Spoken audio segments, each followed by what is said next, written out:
Estamos escuchando Una charla oportuna de Giema, el proyecto musical de Fran Batistela.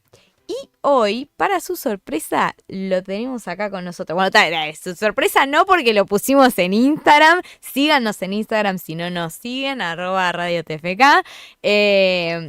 Así que bueno, sí lo anunciamos, pero bueno, está bien. Si no lo vieron, ahora ya saben. Lo tenemos acá con nosotros para que nos cuente sobre su nuevo álbum y yo les voy a contar un poquito sobre él. Es músico y profesor de filosofía por la Universidad Nacional del Sur. Es el creador de Giema, un proyecto musical de rock progresivo instrumental que comenzó en 2015 y que el 1 de mayo publicó su cuarto álbum, llamado Bajo la Superficie. Está compuesto de 7 canciones y la portada fue realizada por Zinc Illustration, que es Victoria Carvalho Zinc, no sé si lo dije bien. Así que bueno, le damos la bienvenida a Francisco a Radio TFK. Buenas tardes y gracias por recibirme. Muchas gracias por venir a contarnos sobre tu música. Así que estamos muy contentos de tenerte acá, de que nos puedas hablar de otra de las áreas de la cultura que no es la nuestra, porque nosotros somos más de lo escrito, ¿viste? La vez pasada trajimos otro músico, que es Chente Revich, y hoy te traemos a vos. Pero son áreas aledañas. Sí, todo tiene que ver con todo. Claro. Quería arrancar preguntándote cómo fue tu acercamiento a la música. Primero, tipo, si tenés un instrumento que sea como tu instrumento, porque bueno, a veces los músicos son multiinstrumentistas. Y también si estuviste en alguna formación musical, en alguna banda o demás, cuando iniciaste con tu contacto con la música. Sí, yo diría que mi instrumento es ante todo la guitarra, que es el instrumento que es más permanente en toda mi vida. Uh-huh. Y después otras cosas que aprendí, sé tocar un poquito de teclado, sé tocar un poco de bajo, pero suelen ser como complementarios a lo que es la guitarra. Y de cómo arranqué, yo diría que la primera experiencia musical que recuerdo fue ver a mi abuela tocando el piano. Ajá. Sentarme al lado de ella y ver cómo la música se producía ahí al momento, ya me llamó bastante la atención. Y por otro lado, yo creo que también la música instrumental fue como lo primero que me generó algo. Porque yo me acuerdo que era chico y no me gustaba escuchar la música con letras, primero porque o no las entendía o las entendía y no me gustaban. Ajá. Y qué sé yo, era chico, no sintonizaba con esas cosas. Uh-huh. Pero sí, la música instrumental me servía para imaginar cosas, jugar, esas cosas. Y en mi casa, mi familia tenía CDs y uno tenía la librería de CDs limitada por lo que escuchaban los consumos de mis viejos, claro. Sí, totalmente. Y ahí llegué a cosas como Vangelis, que entre otras cosas hizo la banda sonora de Blade Runner. Mike Oldfield, que hizo el temita del Exorcista, por ahí es el más conocido. Y otras bandas más progresivas como Pink Floyd, Yes, La Máquina de Hacer Pájaros, Ciro Girán. Todas esas cosas me llevaron a interesarme, ya las últimas un poco más grande, sí. Pero interesarme por lo que es la música progresiva, la que tiene ciertas cosas que son sorpresivas a nivel instrumental. Y a partir de ahí, siento que arranqué a desarrollar ese interés por la música que me llevó a donde estoy ahora. Y después, no sé, me habías hecho una tercera pregunta. Ah, sí, es que mezclé todo junto porque, bueno, por ahí era sobre tus inicios, sobre cómo te entraste en contacto. Y la otra pregunta es si habías estado en alguna formación musical, si estuviste en alguna banda. No, la escuela de la vida. La escuela de la vida. Bueno, al principio un poco ver a mi abuela tocar me ayudó a entender un poco cómo funciona un piano. Claro. Que uno lo da por sentado, pero después uno se da cuenta que no todos tienen esa facilidad de ver a alguien. Pero mi abuela nunca me enseñó jamás nada. Nunca le interesó eso. A ella le gustaba tocar. Y yo aprendí, hice 2 meses de guitarra cuando entré en la secundaria, tendría 11, 12 años. Y después nunca más nada. Después todo fue aprender a fuerza de aprender tablaturas de guitarra, escuchar, ver en internet algún tutorial, cosas así. Y punto, esa fue toda mi formación musical. Después de estar en bandas, estuve en una banda, fui bajista, ahí aprendí a tocar el bajo para entrar en esa banda con un amigo, Lucas Nigoevic. Que tiene su banda también. Claro, que ahora tiene su banda que se llama Ticket. ¿Le hacemos promoción también? Claro, ya que estamos, nunca falta.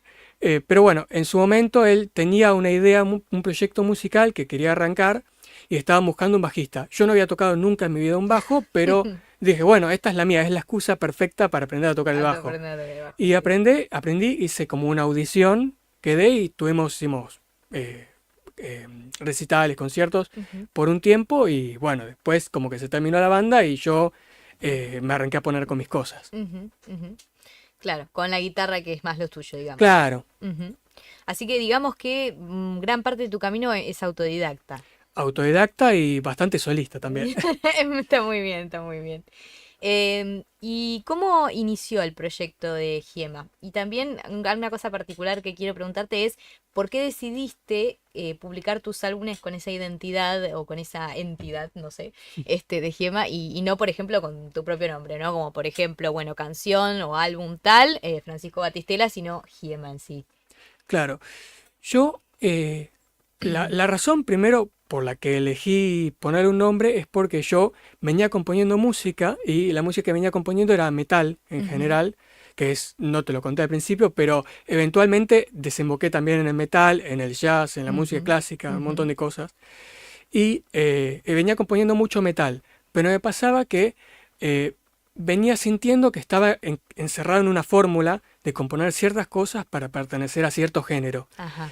Y en el momento dije, bueno, voy a ponerme un desafío, salir de eso y arrancar a componer lo que me salga, apagar la distorsión de... Claro, y que salga lo que salga, sin estar pensando en que tiene que ser así o asá. Claro.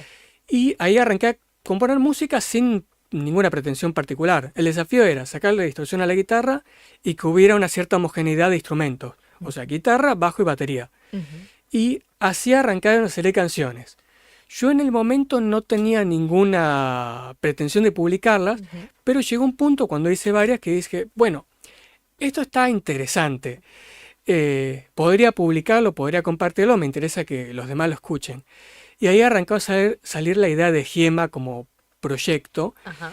Y la razón por la que le puse un nombre es porque yo antes ya venía publicando ciertas cosas. Yo cuando salí de la secundaria, ya habiendo cumplido 18, dije, bueno, arranco a hacer ciertas cosas que estaba pensando que son de géneros variados también, por ahí quizás más un estilo soundtrack, instrumental, sin tocar los instrumentos, sino programar la música.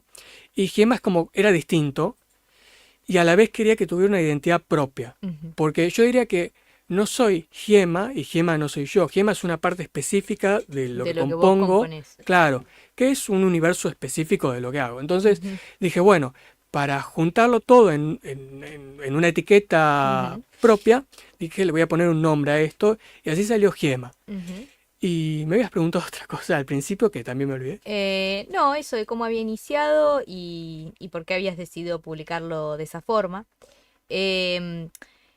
Tenés en este proyecto musical 3 álbumes anteriores que son como una trilogía y ahora tenés un álbum nuevo. ¿Querés contarnos un poco sobre este álbum nuevo, sobre cómo te inspiraste para armar las canciones?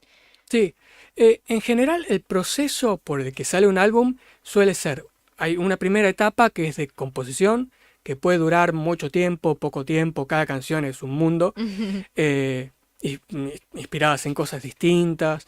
O sea, tenías algunas que vienen de larga data. Claro, yo compongo canciones y después eventualmente llego a un punto en el que hay una cierta cantidad de canciones o un cierto grupo de canciones que tiene una afinidad instrumental de algún tipo.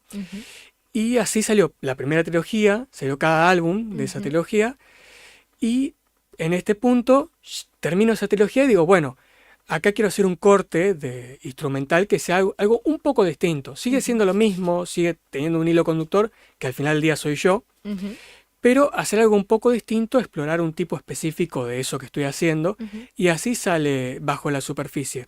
En realidad son canciones que compuse, algunas tienen muchos años, otras las compuse el año pasado, y el parte del proceso también es dejarlas asentar y escucharlas después de un tiempo para ver si de verdad es tan interesante, porque uno termina de componer algo y dice, esto es lo mejor que hice en el mundo. Sí, es la típica. Cuando escribís un poema pasa lo mismo, Claro, sí. Lo lees y decís, es fantástico. Lo agarras una semana después y decís, ¿qué es esto? Sí, totalmente. Y bueno, por eso yo dejo pasar un poco el tiempo, la escucho y ahí me doy cuenta si de verdad vale la pena o no. O también la reconfiguro un poco, la idea, sale algo nuevo, compongo algo nuevo a base de eso que había hecho al principio. Y después de ese proceso, sí, viene el proceso de grabación, que es quizás el más denso de todos, porque es, bueno, para acercarlo a la literatura, quizás es como pensar que uno cuando publica un libro tiene que hacer la caligrafía de ese libro. Ujú. Cada letra tiene que quedar bien. Bueno, cuando uno graba una canción, tiene que ponerse con la guitarra, sentarse y hacer un montón de tomas hasta que sale todo bien, después editarlas, juntar todo, hacer el proceso de masterización, Ujú. todo ese proceso largo que es único. Ujú. Sale y una vez que sale el álbum ya está. Y ese es el periodo final de todo el proceso de composición. Ujú. Y con respecto a las canciones, algo me habías comentado previamente, pero te pregunto para que la gente lo sepa, en qué te inspiraste en particular para las canciones de este álbum? ¿Qué querías reflejar en esas melodías? Porque aparte, la particularidad de tus álbumes, de su mayoría de gemas, es que no tienen letra, ¿no? Claro. Sí, lo bueno de la música instrumental es que le permite a uno como dar a entender cosas, pero sin ser extremadamente concreto, Ujú. a uno le da libertad de interpretarlo como quiera. Ujú. En este caso, el hilo conductor de estas canciones es que tienen alguna complejidad en cuanto a las métricas Ujú. que tienen las canciones. Por ahí tienen alguna cosa distinta ahí, una métrica común es 4/4. Bueno, estas tienen momentos en que es 6/4, 7/4. Son cosas distintas, rítmicas, que a mí me parecieron que ameritaba que las pusiera todas juntas. Ujú. Y por otro lado, a nivel temático, y creo que se da a entender un poco también en la portada y en la Ujú. elección del título del álbum, es pensar un poco el lenguaje. Ujú. El lenguaje en un sentido muy laxo, más allá de las palabras, todo el tipo de comunicación que uno puede tener con otro. Y a mí algo que me venía llamando la atención es esta idea de cómo uno utiliza el lenguaje para comunicarse, pero a veces limita con el lenguaje Ujú. y es imposible salir de eso. Ujú. Pero lo pensaba en un sentido bien concreto, sería como si alguien le pregunta ¿cómo estás? Y alguien puede responder bien, mal, triste, feliz. Eso uno puede expresarlo en palabras, pero hay todo un trasfondo que es inexplicable. Ujú.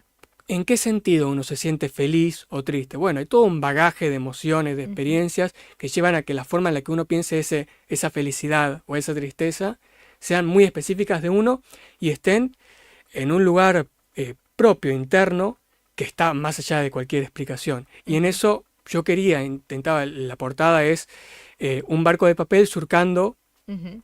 un océano o un mar, y la portada tiene una mitad que es el mar, que es opaco, que es quizás insondable, que hay Ujú. cosas que se ocultan ahí, y un lugar transparente que es el cielo. Ujú. Entonces yo pensaba esa barca de papel como uno que trata Ujú. de transitar el límite entre lo que puede decir y lo Y que lo que no siente. se puede comunicar. Claro. Ujú. Sí, me llama mucho la atención porque, bueno, yo escuché el disco y tenía mucho y las canciones, esta cuestión de lo que te hacen pensar o que te hacen sentir. Yo te decía, ay, mira, esto me suena como a, bueno, a una emoción o a una cuestión, o me pareció que podría ambientar esta escena o esta situación particular, que eso me parece fantástico de la música Y instrumental. es la idea. Es la idea, sí, sí. Cuando yo te digo, ay, esta me suena como a un policial, ¿viste? De repente está en tensión y de repente afloja y todo eso Sí, son cosas que tal vez en una letra no las podés poner, pero que están en esto que vos decías, ¿no? De cómo se expresan a través de la música. También por eso el título del disco de Bajo la Superficie que claro. decías de esta cuestión de la comunicación que no se ve. Mm, Y también lo pensaba cuando vos decías las emociones y cuando alguien dice estoy feliz, estoy triste, pensaba también en cómo eso no se ve en el lenguaje, no se expresa en el lenguaje por ahí de manera directa, pero pensaba una persona, estoy triste y que de fondo hay un color azul, estoy contento y de fondo hay un color amarillo, ponele, violeta, no sé. Como, no sé, me sí, imaginé eso mientras ibas hay hablando. símbolos, señales. Y Claro, para mí también, yo cuando pienso estoy triste o estoy feliz también, pero pienso en una canción, por claro, ejemplo, en un claro. sonido. Entiendo, entiendo. Em, bueno, un poco eh, esto de que decíamos que tenías tres discos anteriores que eran como una trilogía y acá hay un corte. ¿Qué ves vos de diferente y qué ves vos de parecido en este disco o cómo lo interpretás para que este disco forme parte de Gema como proyecto musical, pero a la vez no sea parte de estos discos que venías sacando anteriormente. Sí, yo me di cuenta que con el paso de los discos, de los álbumes que fui sacando, se va construyendo una suerte de tensión entre lo que es la novedad y la identidad. Ujú. Porque uno cada cosa que hace quiere que tenga una identidad propia, quiere que sea reconocible, que uno lo pueda escuchar y pueda decir eso es Gema, Ujú. y a la vez uno quiere que no ser derivativo de sí mismo, no autoplagiarse, Sí. pensar cómo puede renovar eso que está haciendo. Yo diría que en lo cuanto a lo identitario, lo similar que tiene a la trilogía anterior es el desafío que me autoimpuse y se mantiene de que los instrumentos sean siempre los mismos, Ujú. guitarra, bajo, batería, eso siempre lo mantengo. Puedo hacer excepciones, pero hay una excepción en algunas de mis canciones que Ujú. agrego alguna otra cosita, no en este caso, pero siempre mantengo esos instrumentos y creo que hay una forma de componer que responde mucho a mi forma de tocar la guitarra, Ujú. que es propia, es una suerte de memoria muscular y también memoria mental, porque uno está acostumbrado a pensar las melodías, los ritmos, los acordes de cierta manera. Yo, por ejemplo, hay una canción que se llama Acto Reflejo, Ujú. que me gusta porque justamente le puse ese nombre porque es un cúmulo de ideas que todas giran sobre un mismo ritmo, pero ese mismo ritmo no lo hice yo intencionalmente, sino que es lo primero Salió. que se me ocurre cuando agarro la guitarra y toco un acorde, se me Ujú. ocurre ese ritmo. Y venía acumulando ideas de eso y digo, bueno, todo esto es muy parecido y puedo hacer una canción de todo esto. Ujú. Y ahí creo que está todo esto de buscar la identidad en las cosas que uno va haciendo. Ujú. Y en el sentido de novedad, creo que lo que busqué hacer también es renovar un poco la complejidad. Yo venía de un Ujú. álbum que era ya de por sí muy complicado, muy extremo según mis estándares, que es Tirano, Ujú. que lo que tenía es que es un álbum que va a las chapas, que es un álbum que tiene un montón de cosas muy difíciles de tocar, que fue un infierno de grabar. Los Y desafíos que nos autoponemos, ¿no? sí, que Porque uno se pone a grabar y dice, ¿quién me manda a componer estas sí, cosas? tal cual. En este caso, bajé un poco el énfasis en eso. Es un álbum que es mucho más lento. Es animado porque, ante todo, yo no tengo paciencia como para hacer música lenta y alargada. Ujú. Entonces todo termina siendo cortito, porque no quiero repetir cosas, pero a la vez tiene complejidades que van desde otro lado. Yo hablaba de las métricas, bueno, la gran mayoría de la música popular, por decir de alguna forma, la mayoría de lo que uno puede escuchar, está en esa métrica de 4/4. Ujú. Es la más estándar, la más fácil de escuchar y por algo, bueno, es la más común. Yo quería darle una vuelta de tuerca a eso y arrancar a pensar en todas las canciones que había hecho, que estaban por fuera de eso, y a la vez el desafío en este caso era mantener la naturalidad de la Ujú. música. Hay ciertas bandas de rock progresivo que apelan mucho a esto de cambiar la métrica, hacer cosas muy complejas, pero que a veces uno los va a escuchar y uno Te siente que está disuena. escuchando un examen de matemáticas, porque parece que uno tiene que estar contando constantemente a ver dónde está el El ritmo. corte, sí. Claro. Y en este caso yo quería que fuera natural, Ajá. que uno no se diera cuenta de esas cosas, algo que por ahí si uno es músico, Sí, uno claro. ve y se da cuenta y dice, "Ay, acá hay algo medio raro". Acá no somos músicos, acá no sabemos nada. Yo escuché Claro, el álbum y dije, está buenísimo. está. Nada más. Y eso me encanta porque significa que es un éxito, que tratar de incluir estas cosas y que no suenen disonantes, que no Claro. suenen feas. Y bueno, esa era la idea general Ajá. que para navegar esa tensión. ¿Y qué onda? ¿Cómo recibió la gente o el público, o tu público, o público general, digamos, por ahí? No era tu público y de repente ahora ya lo es, este nuevo álbum. A mí me sorprendió. Siempre me sorprende porque siempre publico las cosas y digo, no lo va a escuchar nadie, lo van a escuchar dos personas. Y bueno, es así. Ante todo está ahí, en el exterior, ahí, Ujú. publicado.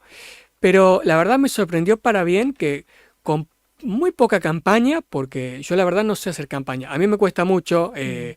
presentarme a mí mismo y decirle a alguien, escuchá lo que hago. Claro. Pero bueno, ya que si están escuchando esto, escuchen, Escuchen ya que el están. álbum.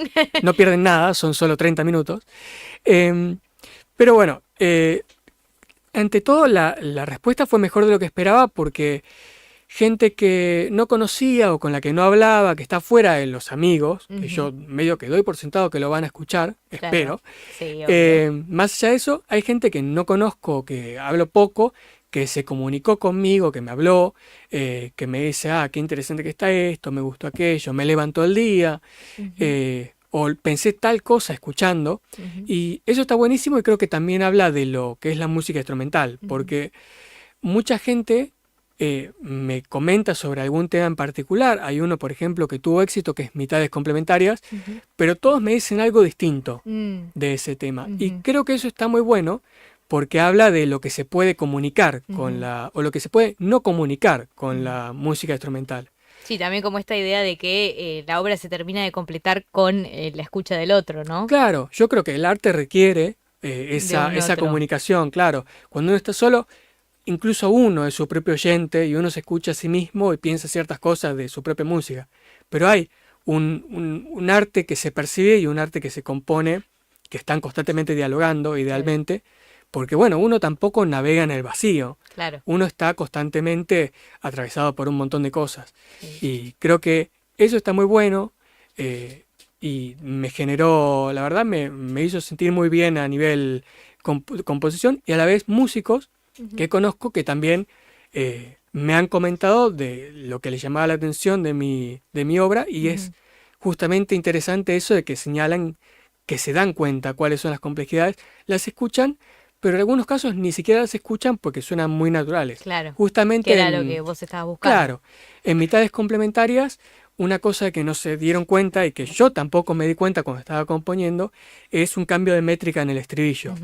Y eso ocurrió porque yo estaba tocando la guitarra simplemente, tocaba las cosas y dije, esto suena bien. Después cuando la fui a escribir para hacer todos los demás instrumentos, me daba cuenta que era muy complicado anotar ciertas cosas hasta que cambié un poco la métrica y dije, estaba haciendo un estribillo de 7/8 y no sobre 4/4. De repente Digo, apareció. claro.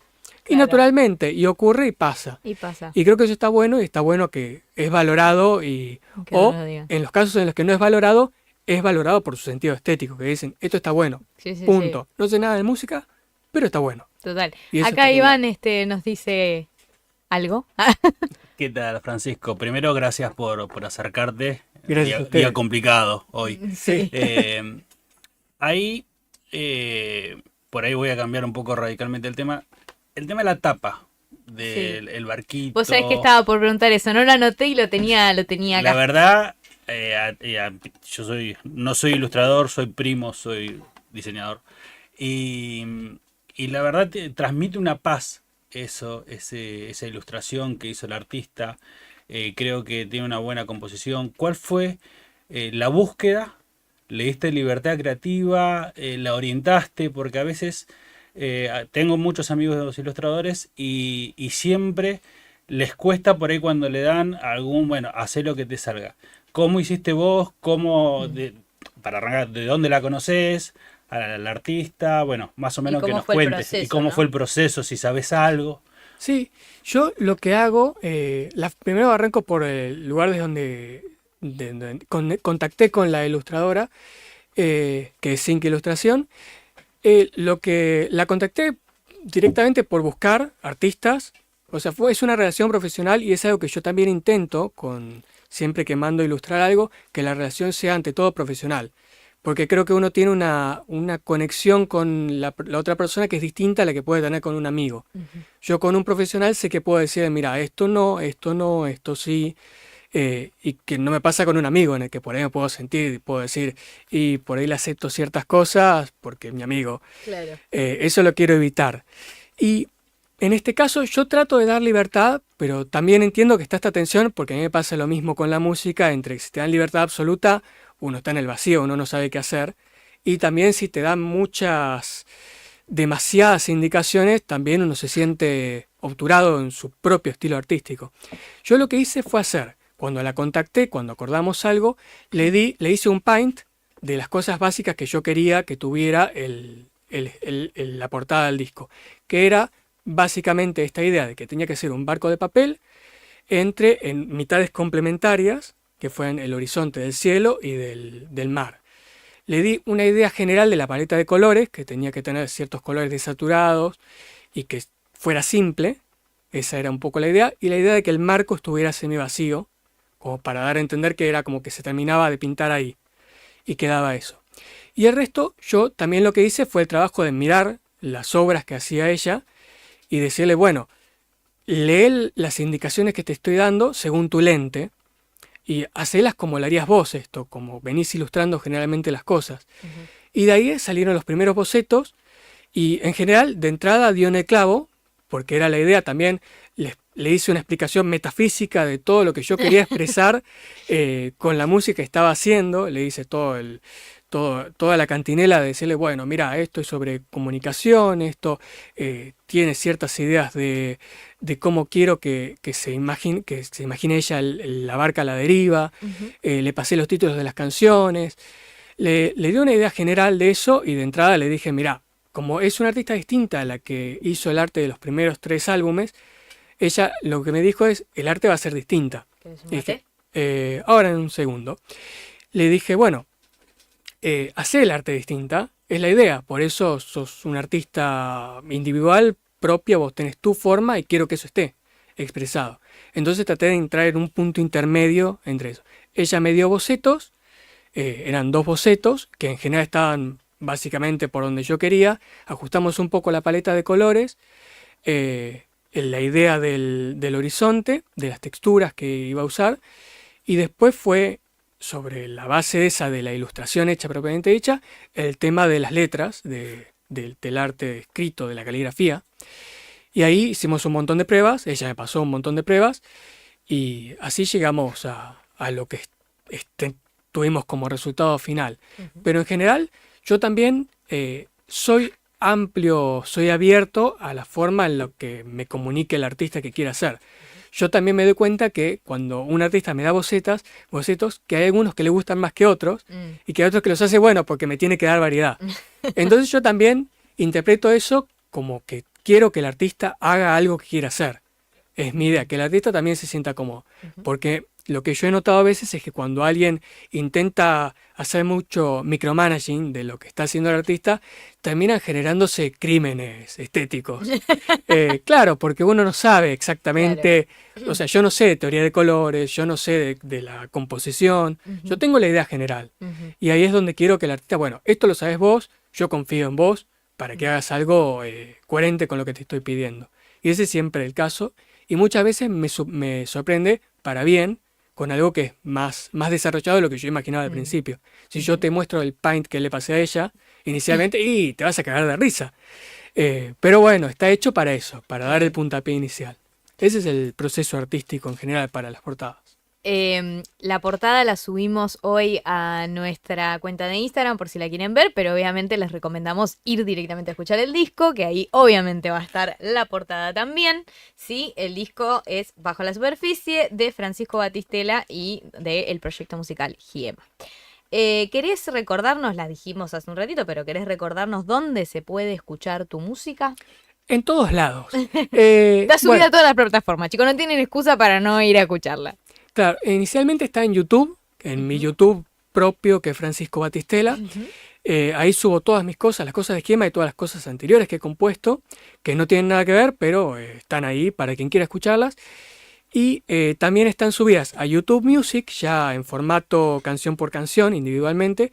Están en Spotify, están en Apple Music, están en Bandcamp. En Bandcamp las pueden comprar si quieren, porque yo en teoría recibo algo de dinero, un minúsculo, una microdécima de centavo de dólar por cada reproducción, pero si tienen plata que les sobra, en Bandcamp pueden efectivamente comprar algo y ahí me llega el 100% de lo que compren en Bandcamp. Así que es una forma de apoyar porque, bueno, la situación actual de la música en el mundo hace que uno esté muy acostumbrado a trabajar con plataformas de streaming, pero bueno, y que uno siente que la música es gratuita y demás, pero bueno, uno también es artista y hay un intercambio que está bueno tener, que es el de alguna forma valorar lo que el otro está haciendo. La música como trabajo. Claro, yo si bien para mí es un hobby, porque yo hago otra cosa, igual para mí es importante que al artista se lo jerarquice por el valor que tiene en la vida de uno, porque quizás a veces es una suerte de que está en el fondo el artista, pero el artista está presente, uno escucha música constantemente, es importante la música para la vida de uno, y por lo menos para la mía, y quiero pensar que para la gente que escucha música es importante para algo, y por eso me parece que está bueno siempre decir que valoren a los artistas, porque si no, uno no tiene incentivos para dedicarse de lleno a eso. No, totalmente, totalmente. Bueno, me parece un excelente mensaje para cerrar la entrevista porque creo que esto es un poco también de lo que hablamos en Trasquintu cuando hablamos del oficio de la escritura y de la escritura como trabajo. En este caso es lo mismo con la música y creo que con todas las artes y con todo lo cultural. Así que te agradecemos mucho que hayas venido, muy contentos con esta entrevista y con haberte tenido el programa, poder preguntarte estas cositas de la música que nos encanta. Y bueno, los mandamos a escuchar las canciones de este nuevo álbum de Francisco Batistela. Nos vamos a ir a un corte